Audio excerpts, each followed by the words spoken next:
Hello, it's me. Hey y'all, you see me on your following FYP, YT, YMCMB, AMG, DDG, 123, ABC, all that, USB and whatnot, because it's time for Mr. Lover Lover. It's time for Mr. Lover Lover. Please do not forget to keep subscribing to my YouTube channel, Tanata Marimira. And if you want some wigs, do not forget to hit me up +27 67 68 31 637. Now let's get it. Munhu wedu wanhasi tichamutitanya, right? So Tanya was just living a best life. Akakurira kwana gogo, and then eventually akazotanga kugara nemaparents ake. The reason akakurira kwa gogo was because child care vanga vakamboitry like zvekuti vanoita munhu anoabatsira pamba, and stuff like that. Maparents achienda kubasa, but it really never worked out according to mama vatanya. So she just figured that it's better mwana angu anogara nagogo, and then obva azoya akuendawo primary like akukwanisawo kutochera akabva kuchikora anozvibikirawo zai soup nekuwachochi masocks. Anyway, aitogara zvake chipadini and stuff. So papera nguva akazongotanga kungoita zvezvekuti aingonzi hanzi pese paanongoonekwa vanhu vachimoti mwana ane shavere repahari, but like shavere rechipfambi and stuff. Like regular random people would just say that about her, like she's got this funny spirit repahari. So her mom vakaita concerned kuti why is it that people that we don't know, they just see my daughter and they just start saying, ane shavere che tap shit, and it really, obviously as a mom, it really gets to you. And then pakazosvika puberty, that's when it really got worse, and she was mwana uyu and stuff. So eventually she was just like daitambofamba tambonoita tambonotsvaga kwatinonobatsirwa. And at that time she was about 16, just before anyora form 4. She says ndogorira form 4. So inini, like when you just say form 4, she 17, I don't know, but like I just go with the times, like so anyway, ndogorira form 4, so we're just gonna assume she was 16 or 17, somewhere there. So ndobvaenda namama wake kumaprofita, and then kumaprofita ndobva wambopa muteuro and stuff. But aitaura kuti pese pandaienda kumaprofita namoms, ndaizonzwa musoro mumwe wekutoti unonyatsonzwa kutoti mwana panapa akutorwara, aitorwara zvezvekuti aisvika pakubuda mvura mumaziso nenyaya yemuteuro yaanenge apiwa, musoro uchirwadza zvekuti aisvika pakubuda mvura mumaziso. And then it got to a point yekuti pane pavakamboenda kwana madzimai, because vaimboenda kwana madzibaba, ndobva wazomboti ngatingochinja timboenda kwana madzimai. Akaenda kwana madzimai, the same thing would happen, but then it would be worse, like zvezvekuti anyatsonzwa kutoti musoro wangu utonga uchavhurika nepakati. So there was a time yavakamboenda kumusha handiti nemaparents ake, and then vasvika kumusha ndobva atongodza gogo ake, and then gogo achindobva waita some traditional type of healing kumuzukuru wavo, and then from then she was feeling better. But gogo achakangoti iwewe wakuda kuita uchisvika, so I think your parents really need to look at you zvekutodaro, like look after you, because there's just something about you. Now at this point she says even my grandma vangausinombobvira vauzwa all the stuff that people say about her.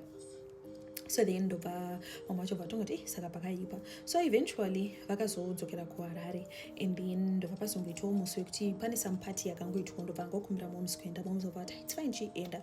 So ari party ikoko pane mufesi wakaona, obva atomti sister imimi zvandiri kuona pamuri, and then obva toti muri kuonei, zvikanzi ndiri kuona pamuri like manakira makaita, because like akanaka zveke mune vanhu, manakira makaita like ndeyekumvura. And then she was like what do you mean? Zvikanzi makanaka kunge njusu chichi. And then she was like damn for real? Zvikanzi makanaka kunge njusu, like I can sense kuti muna vanhu venjusu vari pamuri, right? So then she was just like, oh damn, okay. And then first yobva toti so hamusati mambofambira nyaya dzenyu, zvikanzi kana chichichi, zvikanzi maybe ndosaka vanhu vachingogara vachingoti they need the spirit of waga and stuff. So mfesi yabvatoti ndokwanisa kubatsira kuti zvipere, if you want you can take my number. So ana utosomboita zvepatanga kutongotsvara nemufesi iye. So mufesi uyu anotaura kuti at this point I think this guy was like 9 or 10 years older than me. Ndobva ndatotanga kutotaura nemufesi ndobva ndatotanga kutaura nemufesi uyaya, and damn, wow, ngotadza kanaka kunzoko ndobva ndatotanga kutaura nemufeso yaya achitonditi uya ndikubatsire chichichi. So eventually iye nemufeso uyu vakazotanga kudanana, right? Ndobva vazotanga kudanana nemufeso vanga vakutodanana zvekuti dzimwe nguva itombodhoja malessons kubhanka malessons achienda unoonana nemufeso wake yeye, and it was just messy. So zvakazoitika ndezvekuti vakatozonyatsodanana zvekuti akatozongosvika pakusiya kumba kuti like ndichakwanisa kuramba ndichienderera mberi nechikoro ndadaita mukadzi wauyu, ngativati sekuru wesi sorry wesi, but totongati sekuru wesi, ndakuda nezvani sekuru wesi.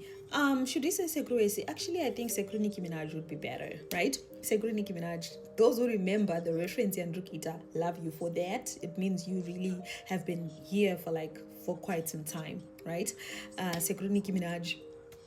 ndobatanga kugara kwasekuru Nicki Minaj. So agara kwasekuru Nicki Minaj ukatozana wabereka sekuru Nicki Minaj kuti aungogare pano mahara unofanira kutoti pachi muzukuru chichichi, and then she was just like okay cool.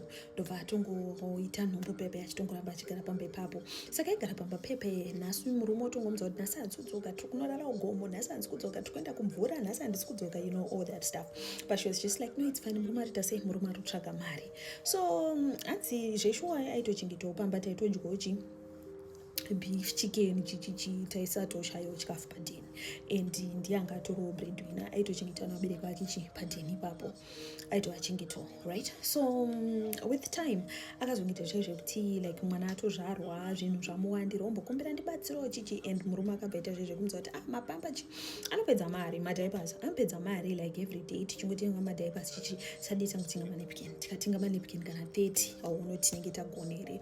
Murume obvatenga manepkin zvikanzi because zvemadhaipa izvi zvinopedza zvinopedza cash. Amai vemurume obva watotsigirawo zvikanzi zveshuwa zvinopedza mari because inonzi every month muchingotenga, every week, every day, you know, that type of thing. Isu vava takavakudza nemanepi, murume wako takamukudza nemanepi, saka hapana apa chichi hambofe muzukuru watwatwara. So eventually zvakazoitika ndezvoti pamba pakazomboya mumwe musikana aigara achingoshandirwa nasekuru Nicki Minaj zvekudaro, and then ndobva pazombofamba kanyere pemaraini kakunzi sekuru Nicki Minaj arodanika musikana wako anogara achibatsira. Ndobva zvazosvika munzeve memusikana obva afunza sekuru Nicki Minaj how could you do that chichi, ndobva atoti no, handidaro chichichi. Now at this point anga atopa level rekuti akuregreta akati no, indirege ndichidzokera kumba. So murume wacho akabva achiona kuti ndozvoda kuitika, ndobva atongomutora zvikanzi uya tina mate chichichi, saka hanzi ameno zvaakandisira patakenda unonamata, ameno zvaakandisa mumusoro mangu achina mate and stuff, and then eventually akazongovharika like zvezvekuti haachatomboni anything wrong chinoitwa nemurume. She was just like okay with it, right? So you know zvinhu zvadaro, like a spell was cast on her, something like that. So eventually zvakazoitika ndezvekuti ndikuona series inonzi Umteto paNetflix, kana muri kuinzwa pasaida apo ndoyandikuona apa. So zvakazoitika ndezvekuti musikana uya aigara achingotaura kuti chichichi eventually akazoya pamba paipe atone nhumbi yakutooneka, akauya navabereki vake, ndobva vatongomisiya akati takutongosiya mwana panapa, isi takuita sei takuenda, ndobva vatongosiya mwana. Hanzi ndatongati mainini titambire, saka hanzi dzimwe nguva vaigona kurara pambedha indiripo, indombonzimborara pasi kana kuti mbonorara kulaunji tichichinja neniwo, nhasi ndombonora uku bedroom nemurume uyo nzi rara pasi kana kuti kuenda kulaunji and stuff like that. It was just messy, you know, that type of thing.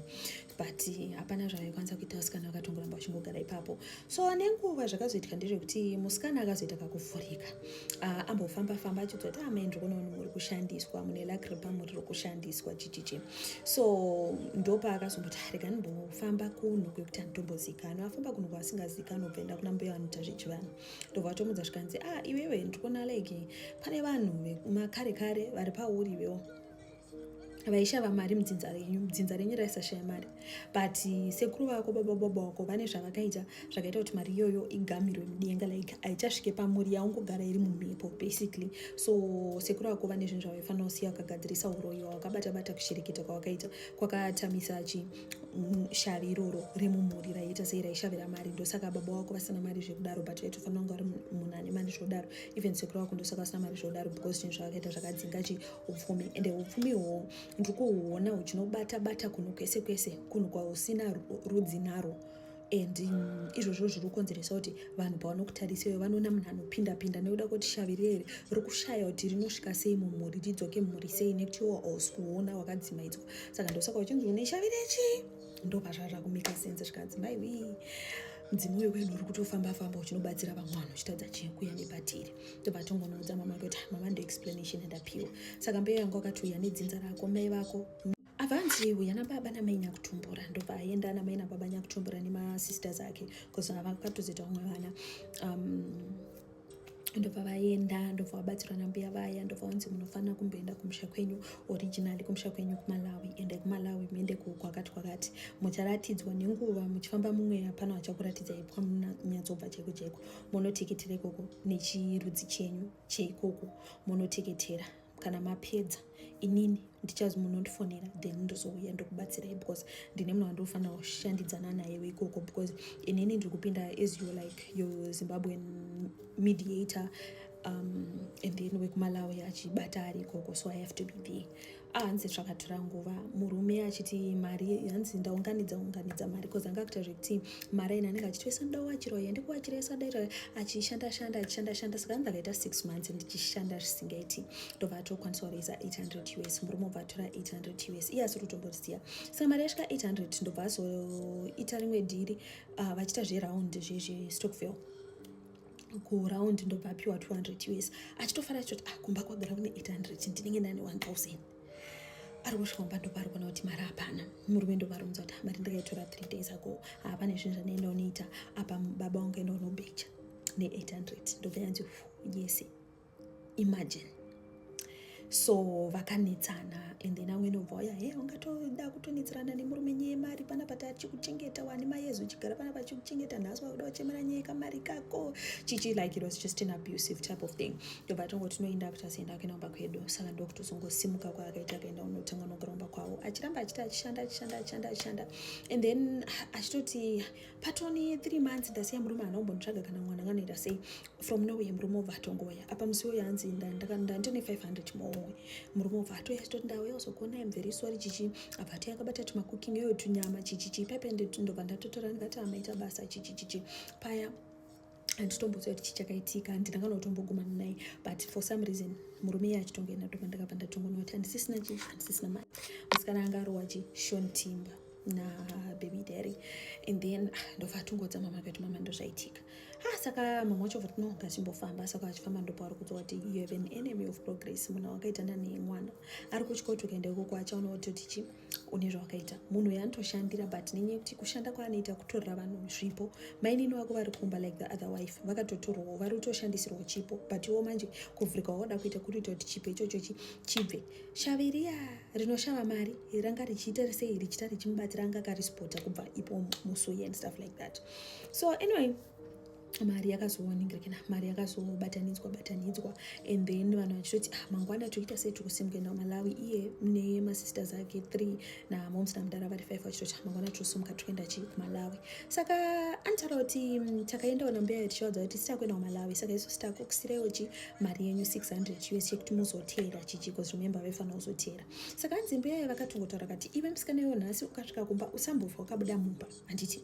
ndobva atongoti hapana kumboshata ndobva watoenda. saka anzi time tiri kumba handi munobika maita sese. saka anzi mangwana mabhini aifanira kuraswa of which nenyaya yekuti isusu tachibuda makisense ndakati regai sei tiribuditse mabhini manheru because mangwana makisense tichange tiri mubishu kuita sei kumhanya kuenda unoita sei kugadzira endo malawi. saka hanzi ndiri kutobuda paipai ndiri kutoisa mabhini panze paipai. pane varume 2 vakangondihaka kudai so ndobva vaenda nini mumba vakainongedzera pfuti muningirikini mumusoro. ndobva vati mari iri pai. imagine mari yese yobva yatorwa apa. hanzi mumba tese tatatobatanza tatina about 3.7 US cash mumba yese ndobva yatorwa. takarwadziwa taniziye zvekuti imagine mashanda maita sei mhuri 3.7 US yese yongotorwa. hanzi it was so messy. hanzi takavaudza gogo tikati gogo uyai. gogo havasi kubatika tikenombokotongodzwa kuti gogo havapo muzouya apa kumalawi manje vari kutraya kuda kunoti matikets tatenge and everything. ndobva watozongonokumbira marefunds. ndobva laki vakazongonza tinenge tingatokuchinjai madates kwete kuti like totokupai full refund. ndobva watoti achinjai madates pushai to 2 months but tozouya tichitsvaga mamwe madates abo. ndobva zvatofamba. saka anzi mazuva acho ndopandiri kuona baby dad vari kuiva neextra. inge extra latest yemakore wayo, that was in 2019, just before COVID. Varuto yavane latest extra munhu inonzi just like that munhu ane kakombi. Saka hanzi that was a week later, 2 weeks later gogo yandobva vauya, ndobva tavaudza kuti gogo ndoraitika zvikanaka, ndakakuudza kuti usabude chichi. Saka vanhu vanombozvifunga in that sense, vanhu here vanotaura it's like madimikira, waiziva vanhu vari spiritual vanotaura nemadimikira, havatauri zvokuti isusu ichi tinonzwisisa, kana Jesu anotaura nemaparables. So hanzi ndobva tatongovaudza, ndobva kuti hey, rega toona kuti toita sei. Gogo ndobva shereketa vachita marituals ekuti chii guys, vachita marituals ekuti nigirikini vanhu vauyu zvinhu zvidzoke and stuff. So well, eventually zvinhu zvakazongoita pakuti kakombi keke kanozongonzi kakazongotsva karogwadzana, and then extra iya ameno yakazongoita right off here and everything. So murume uyu ameno kwaakazofamba kubvunza kuti munyama wakatumidzirwa nevanhu vaiva wakaba mari and stuff. So eventually this guy had to return the money back. Ndobva hanzi akazoritena mari after 6 months yese yabatana, akauya akangosvika mumba kwedu pakati peusiku, akangoti sorry zvinhu, ndobva ngosiya mari padho. Isati tinotomboziva munhu asiya mari padho, takuzomuka mangwana makiseni tikuona pane mari yakadai so pavheranda, manheru ese guys apapapapo hanzi gedredrangeita zvizvongokochekera, vakamuka mari iripo. Ndoporofunga midnight pai munhu paichimba chemanga uya uzosiya mari, ndobva wana mari ndokusendawo Malawi, ndobva vazofambira nyaya dzavo. Well, truth is it took time since 2019 2020 papaitika COVID unfortunately, and antaura kuti hanzi 2020 the day rakadeclarewa lockdown ndo day ravangautaura nevanhu kumabhasi kwekwe kuti mangwana tikuda kuita sei, kusimuka. Ndobva watoona kuti hey, it's a sign, hatisifanira kuita sei, hatisifanira kuenda. Vakazoenda kunana September. Ndobva wasvika zvichinzi kuno kuSeptember hatibati zvinhu zvakadai. So hanti guys know in November kuZimbabwe hatiite imwe, iwo wakabva wanoudza uchinzi September kuarea kwaungaenda Malawi kanzi hatibati, saka mosodzoka. Imagine watoenda. Ndobva watozongodzokera muna December ubva wasvika wakaudza kuti vadzimu vakazorora mosodzoka January. Ndobva wazodzokera January 2021. Pakafambwa anotaura kuti Malawi chakakuenda kuti wange munaroenda town, but eventually zvinhu zvakazonogadziriswa and mudzimu wedzinza ndobva wazonyatsodzoka musha. Musikanoindora ari basa rake kunotora mudzimu kwawo, but mudzimu asiri anga anawo zvake. Mudzimu uyu wekushava mari and stuff, shavire mari iroro whatever, raifanoenda pana baba wake, because remember sekuru vake ndovanga vakakanganisa zvinhu, saka raitera the next generation. Ndobva atobatsira dede wake kuti zvidzoke zvekuti shavire mari ripinde mudzinza. Mudara wake zvinhu zvake bva zvatanga kufamba, vasikanawo zvinhu zvobva zvatanga kufamba, saka raakugara richivashavira mumuri mavo, harichabude. Ati ndikuudze kuti ushavire iroro remumuri mavo harihekeke anymore, because takagadzirisa zvinhu, takaripa zvinhu zvese zvaida kuripwa. Hanzi kuripa kwatakaita, takaripa zvekuti even vabereki vangu vakatengesa imba yavo tichiripa zvinhu zvaitwa nasekuru, tiwane mari and stuff. But she says at the end of the day it was worth it, because vabereki vake vaigara kujecha 3-bedroom house. One usually they have a nice 5-bedroom house kuma suburb, like it kind of came back double whatever they lost and whatnot. But she says it was a very difficult journey, and antaura kuti asi munhu anonitsikana anything chanoda kuita chinongomubuditsira mari, whatever she plans chinobuditsira mari, munhu yatongonoshavire mari. Saka vanhu eya munenge muchivenga muchiti zvininga ndinongoita zvadete ini, but zvangu azofamba vamwe vanhu vanenge ane mashave omba kuvanovashavira zvinhu zvavo. Saka iwewe famba nenguva yako, usafambe nenguva yemumwe, tarisa wachi yako usatase wachi yemumwe. Zvinochengeta mumwe nezvinochengeta iwewe zvinhu zvakasiyana. Handiti let's learn to respect the essence of time and the essence yekuziva kuti we are all different people, tine zvakasiyana siyana zvinoita sei zvinotichengeta. Handizivi kuti ndanichinoita manjuzu story, but no, ndazongoti no, rega tiite Mr. Lover. Guys, I just want to clarify something. It's very unfortunate, but mazuva ekuenda kuMalawi chichichi ndakangonakudzai zvinhu zvavo zvakambonzi misway, nenyaya yekuti pane zvinhu zvaida ropa kuti vanhu vasanganise ropa ravo, some covenant yaida kuitwa.